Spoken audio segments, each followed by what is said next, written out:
autonomously, purifying our space, finding that exhale in our environment, because our environment is indicative to what's going on in our energetic field.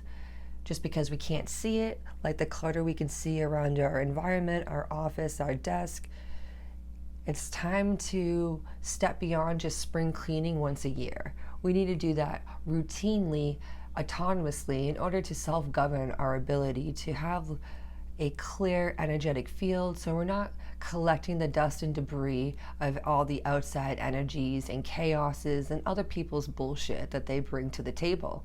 So with that, I enjoy using resins. Pine has the ability to really help purify and bring that earthy, woody scent into your environment. I prefer these smells due to the fact they're cleaner when they burn on charcoal versus using a smudge stick, which can drop and just because it's messy, in my opinion. And pine is definitely part of this week's theme. You're going to be getting a lot of that emotional pain and healing from, or like clearing the emotional pain and being able to get the healing from uplifting and using our sense of smell to help energize our space. So there's lots of different ways. You know, a runner would like to go running in order to kind of clear their head, just like going to the gym, a meditative practice, yoga, any of these aspects. A painter who likes to paint, someone who likes to make music. When we have those practices, those are helping to maintain our physicality in that purifying our spirit to help clear our intentions for our highest and bestest self.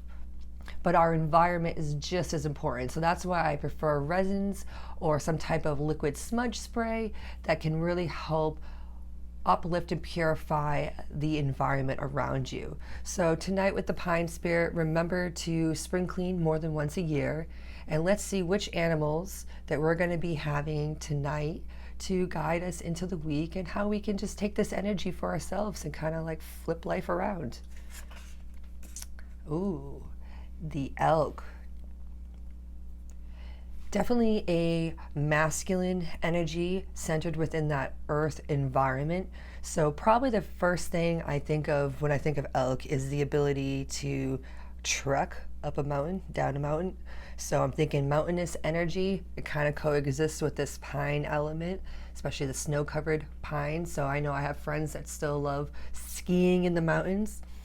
So it's definitely a energy that's saying get out into nature, find a way to get your feet onto earth if it's not too cold, or do something like going for a hike, walking with intention, asking the universe, what is it that I need to see for a message today? The animals always love to show yourself when you're going for a walk. For tonight, let's see what the card is to the right. The golden egg. This card is dealing with spirit. So unlike the 4 elemental energies that we have, one being earth for this evening, the golden egg is talking about that spirit energy. It's symbolic, archetypal, but also the concept of our heart chakra, which is our 4th chakra. Within our heart chakra is going to be our connection to heart-centered consciousness, and that is going to be determining on whether or not you have thought about what this means. How is your heart leading you in your life? If we find ourselves jealous, shy, lonely, holding on to trust issues, past grudges, feeling like we have unexpressed emotions that we can't ever feel like we can express or get our point of view to be heard by those that actually matter to us. Concept of love, self-love, lacking self-love and self-care. These are all concepts that will give us the motivation or the lack of motivation to take the responsibility and purify our environment. When looking at both these cards, they seem very unique to this concept of purification. We're dealing with an elk and we're dealing with the golden egg. But I think the overall theme that I'm feeling is that it's not about taking the get quick rich scheme or that aspect of just cutting corners to get it done and hell, living in rentals. I know what it's like with landlords and people just cutting corners in order just to make a bigger profit. And that is the opposite of heart-centered consciousness. So it's really important to understand what it is that we're doing with our intentions. Last week we spoke about manifesting our dreams. And as we continue to manifest our desires and realities, we also have to continue to purify and clear our energy fields for our intentions, like I said, to be of our highest and bestest self. So when we put our effort and intention into our path, both of these cards are saying that you're going to meet great success. With the elk, you're going to be getting the aspect of saying you need to hold your head high in order to make the changes that you need in order to shift reality. When holding our head high and we're continuing to trek, we're walking forward with confidence, and that actually opens up our heart-centered consciousness, and we can start leading from our heart. So continue to be mindful of your postures within your body. Are your shoulders hunched forward? Is your neck down because you're always on the computer? Take time to counterbalance and express your shoulders backwards, pinching your shoulder blades together. Open up your heart center. Simple little exercises like that with the intention of just opening your heart can really bring both these cards into like one unified message for this week. Asking for help, that's another aspect that elk is going forward with. This is no different than heart-centered consciousness. Asking for help is a form of self-love. Being able to reach out when you're feeling down and out is a way of saying that I matter, I exist, I have compassion for myself. We need the autonomous intentions to go forward on our own personal inquiry and curiosity in life, but we do need the inspiration and support of our environment and the people around you. You can have all the best business ideas in the world, but if the community you're in doesn't support your ideals or your view in business, you're just going to be swimming upriver. So when you are moving forward and purifying your space, choose love. And that's what both of these cards are saying tonight. When we think about the golden egg, I think about the goose that laid the golden egg. And it's not so miraculous magic as laying a golden goose egg. It's basically more of the intention, as I've been saying. And when you have a balanced heart chakra, you're going to be leading life through compassion, even when the asshole fucks you over. And I say that very bluntly because I'm not here to candy coat the fact that sometimes life just sucks, sometimes it's unfair, and sometimes every single day you're getting berated over and over and over with a challenge that just makes you just feel like you want to throw your hands up and lay down in bed, pull the covers over your head and say, I'm just done, I can't do this anymore. Tell the universe to lay off, say you need a break, but don't give up. Hold on to the faith and hope that you can navigate this journey forward.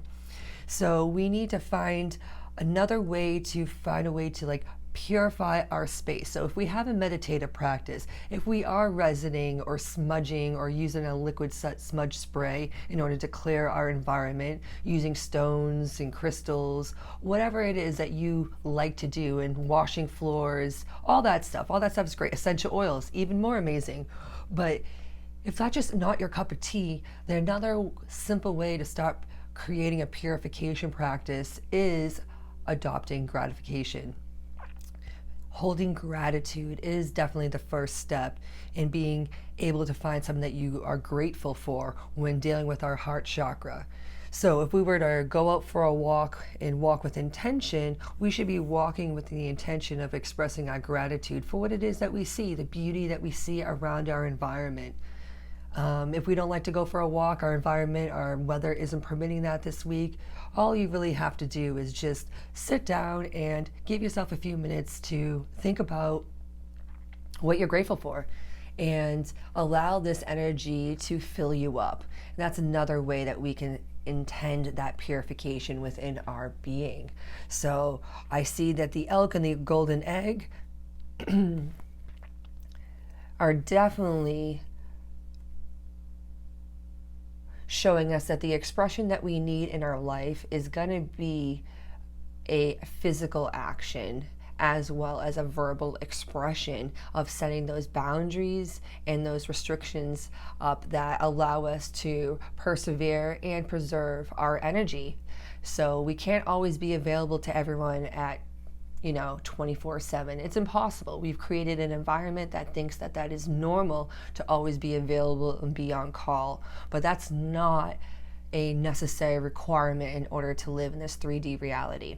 So let's see what the cards have to say for the elk and the golden egg. Which way are we walking in nature? How are we sitting there with our heart-centered consciousness and opening up to find a way to express our purpose in life and to be supported in doing so? This card's calling to me. Walking your talk. These 7 of Wands. Mars and Leo. So when dealing with this concept of being able to walk or talk, we can sometimes get lost with the chaos of everything going on behind us. This is definitely a visual aspect of being able to step forward beyond the chaos with all this firepower behind you. There is a crossing of 6 wands. These 6 wands kind of represent just kind of closing a door, a gateway, being able just to shut the past into the past. And that's really important with the golden egg, is you don't want to be dwelling on the past. We don't want to be having this codependence that we feel like we need other people in order to support our walk in life, to feel codependent that we can't do it on our own. Sometimes we need training wheels, and those training wheels can be our friends and our family that can help us learn the tools in order to self-govern them ourselves. But we have to take the initiative. We have to ask for those helps. You have to say, hey, I am ready to step up and take that initiative. And that's the elk. The elk is saying you got to keep trucking. You have to keep walking forward. So this valor, this strength, this bravado, this energy, it's definitely saying you need to put the end to whatever it is, that self-doubt, that naysaying, or that flip-flopping, that wishy-washy attitude. Just walk your talk. You don't have to make an announcement about it. Please do not make a Facebook post about it. It's not about saying that I went and volunteered and I am doing this magical cause. This is all about you and just finding what it is that's going to help you walk forward in life, because life is difficult enough. And if we don't know what we're walking for, we can get lost walking. If we don't know what it is that fills up our love tank, if we don't know what it is that makes us wake up in the morning, we need to start digging deeper into that aspect. Get out into nature, start walking around, and start finding the gratitude. That is what the elk and the golden egg is here to say today. So, to wrap this up with our purification, I see, the aloneness. Interesting. So this aloneness here is definitely bringing in that hermit energy. If you were to look at a typical tarot deck, we can see that there's a little light that is bringing us forward. It's the light at the end of the tunnel. Unfortunately, we think that that tunnel might be shorter. We might think that it shouldn't be as long. We judge this tunnel of waiting to get to that end point. Unfortunately, if we're really focused on this outside light that at the end of the tunnel that we're reaching for, we're always kind of feeling like it's going to be beyond us. So when we take the time for that aloneness to go within and to really purify our thoughts, our energy, our emotional field, ignoring ignorance is about our emotional and mental states of being. That is why I personally do cards, is to help people with their emotional and mental ways of thinking and feeling, for them to understand what it is that's going on in their reality, so they can choose to take that autonomous control, that autonomous responsibility to say, I don't want to feel like this anymore. I can think a new way. It doesn't have to feel like this every day. So we want to be able to exist within our aloneness. We want to be able to take this journey and feel good about it. So whatever purification ritual that you need in your life this week, it's going to be coming from taking and carving out a moment this week to purify your thoughts, your mind, your environment. Maybe it's like going into one of those salt float those tanks that you can go in and just kind of be in that womb-like experience of that deprivation of sound and light. Walking our journey is a walk we're meant to do. We come into this journey being birthed. Even if you're twins and you came in with a person, you are still going through the birthing experience individually through however you come into this world. So, and we're going to walk out of this world alone. Even if you have a partner or you don't have a partner, you are going to make that transition by yourself. So when we get good with that aspect, we can talk about birth and we can talk about death without fear and dread. We can walk through life without fear and dread of walking alone, because we have the capability to walk through life with confidence and conviction within our purpose of why we are here. And like I said, I think the other week, sometimes some people, it's their entire life's purpose to figure out their purpose, in being able to be curious and experimenting with all these different ideas and philosophy that this world has to offer because of the rhetoric that semantics gives us.